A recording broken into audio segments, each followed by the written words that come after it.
보간다 항공 514편은 1974년 12월 1일 미국 버지니아주 워싱턴 둘레스 국제공항으로 접근하던 도중 추락한 항공사고입니다.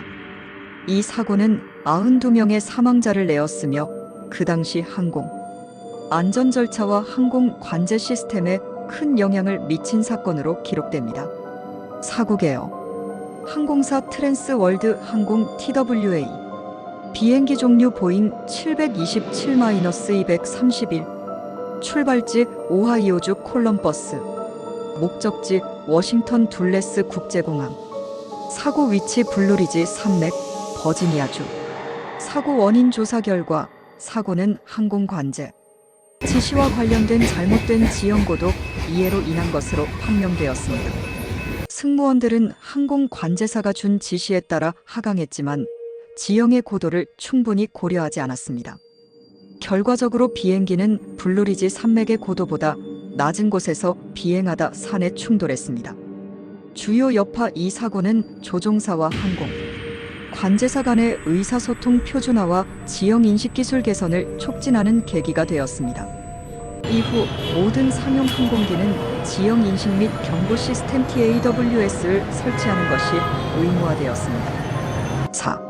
사고의 배경 항공편 정보 트랜스월드 항공 TWA 514편은 보잉 727-231 기종으로 운영되었으며 오하이오주 콜럼버스에서 워싱턴 둘레스 국제공항으로 향하던 국내선 비행이었습니다. 비행기에는 85명의 승객과 7명의 승무원이 탑승하고 있었습니다. 날씨 상황 사고 당시 워싱턴 지역에는 강풍과 비가 섞인 악천후가 있었습니다. 이는 시야를 제한하고 항공기의 접근 과정에 영향을 미쳤습니다. 사고 경과 항공편 경로 변경 TWA 514편은 원래 워싱턴 내셔널 공항 현재 로널드 레이건 공항으로 예정되었으나 강풍 경고로 인해 목적지가 둘레스 국제공항으로 변경되었습니다. 항로 지시 비행기는 둘레스 공항으로 접근하라는 지시를 받고 VORDM이 접근 절차를 따르기 시작했습니다. 이 절차는 비행기를 특정 고도에서 안정적으로 접근하도록 설계된 항로를 따라야 하는 규정입니다. 통신 혼란 항공 관제사가 제공한 고도 정보는 명확하지 않았고 조종사들이 지형의 안전한 최저 고도 MSA를 올바르게 이해하지 못했습니다. 이로 인해 비행기는 블루리지 산맥의 지형보다 낮은 고도로 하강하기 시작했습니다.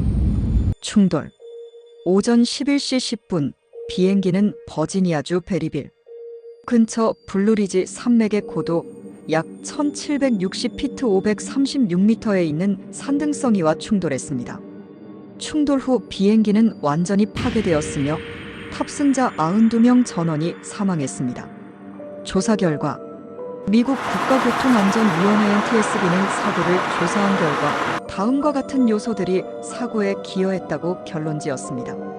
조종사와 관제사의 의사소통 오류 조종사들은 관제사가 제공한 고도 지시를 잘못 이해했습니다. 관제사가 제시한 고도가 지형의 안전한 최저 고도라는 명확한 표현 없이 전달되어 혼란이 발생했습니다.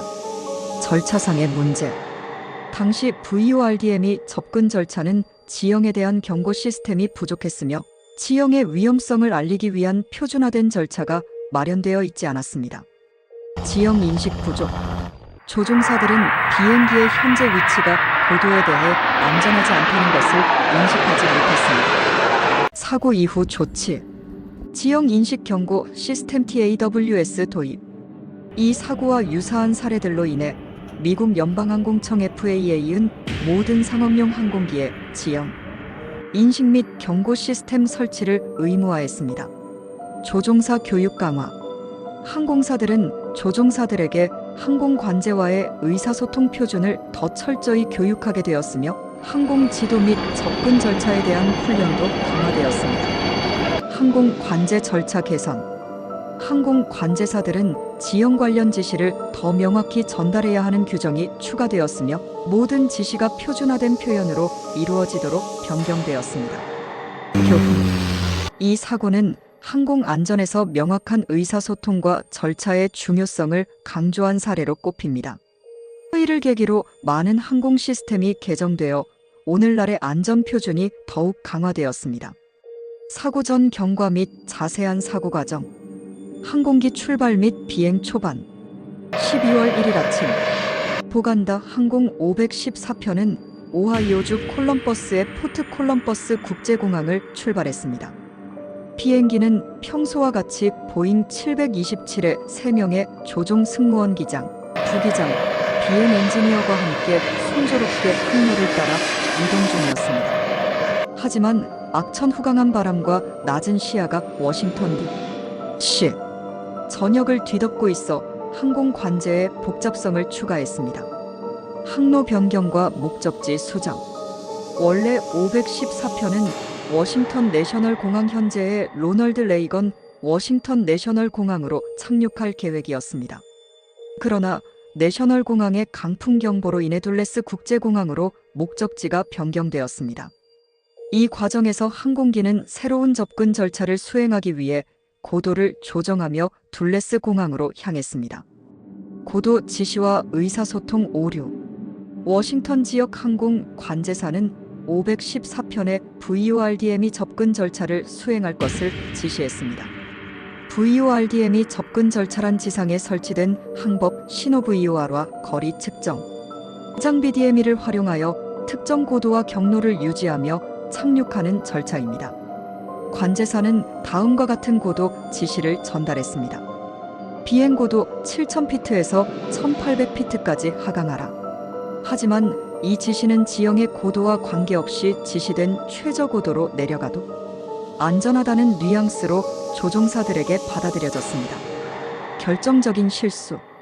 조종사들은 1,800피트까지 하강하라는 지시를 받고 이를 이행했습니다. 하지만 당시 비행기가 지나고 있던 블루리지 산맥의 실제 지형 고도는 약 1,760피트였습니다. 따라서 비행기가 고도를 1,800피트로 낮췄을 때 비행기와 지면 사이의 안전 여유는 불과 40피트 약 12m에 불과했습니다. 충돌. 비행기는 고속으로 하강하면서 산등성이에 충돌했고 충격으로 비행기는 즉시 파괴되었습니다.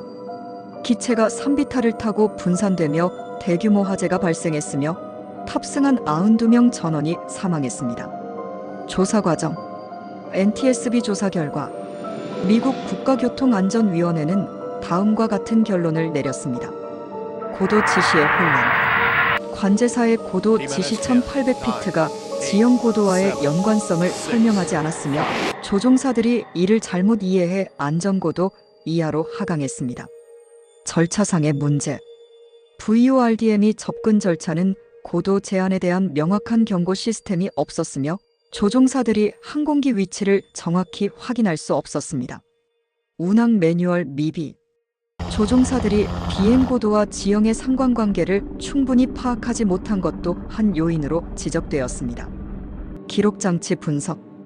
비행기의 블랙박스 분석을 통해 조종사들이 고도를 조정하는 과정에서 관제사의 지시를 여러 번 확인하려 했지만 혼란스러운 상태였던 점이 확인되었습니다. 1,800피트로 하강해도 괜찮은가?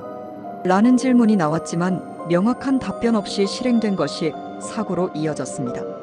사고 이후 변화. 기술적 개선.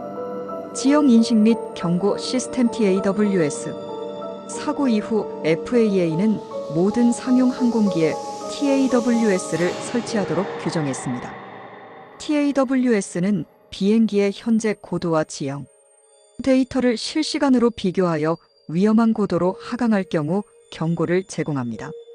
예를 들어 TERRAIN, TERRAIN, 풀업 이라는 경고음이 울리게 됩니다. 자동화된 항법 시스템.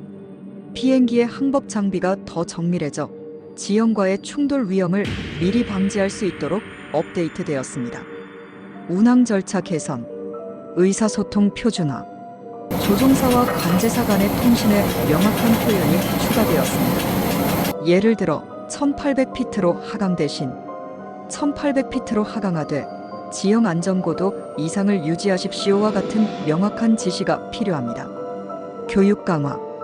항공사들은 조종사들에게 항공 관제 지시를 이해하는 법과 지형, 데이터를 활용하는 법을 더욱 철저히 훈련하게 되었습니다. 규제 강화. NTSB와 FAA는 비슷한 사고를 방지하기 위해 접근, 절차 및 항공 관제 시스템의 안전 검토를 대대적으로 실시했습니다.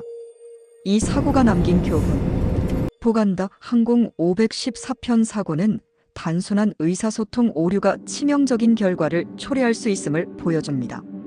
이는 현대 항공 산업이 더욱 안전한 시스템과 기술로 발전하는 데 기여한 중요한 계기가 되었습니다.